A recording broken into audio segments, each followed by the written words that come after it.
Здрасти отново. Още нещо исках да ви обясня по поводу това, че какво режем тия плочки. Виждате ли? Много лошо това слънце тук, се вижда май. Къде е? Рисунката как ходи. И каква е цвета на занятието? Плочката, както е така плочката, значи ни вземем едното парче. Къде е едното парче? Второто парче. Това парче го слагаме на голямата стена, на цялата. Това парче го слагаме на вратата. Вратата ни е без первази. Не первази ми, как се казва това на вратата. Забравя го, по-български не знам как се казва. Сега ще ви покажа.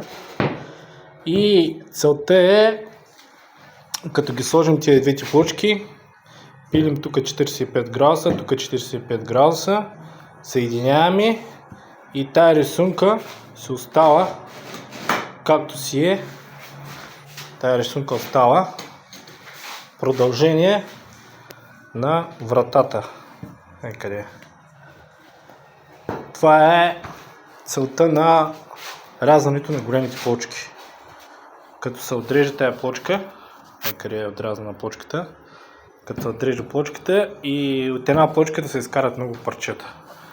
Къде изкарахме едно парче, второ парче и голямо парче. Това е целта на тия плочки. И какво правим ние от тия плочки? Да ще покажа. Това е нашия обект. Клеим плочките с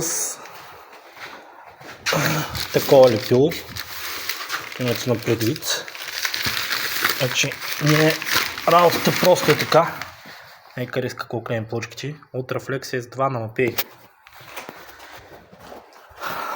И това е къде е нашите две стени. Вратата е скрита врата. 2,40 голяма. Къде е скрита врата. И плочката влиза вътре, излиза и заминава. Тук същата работа влиза вътре, излиза и заминава. Ъгъла 45 градуса. Тая страна и тая страна, като се бере, и тая рисунка продължава на тая стена. Това е. Това е нашата баня. Фугирана с епоксидна смола. Къде е? Аглит и силикон. Отдолу има перваз, като парещ перваз, висяща стена. А това е датчика на водата.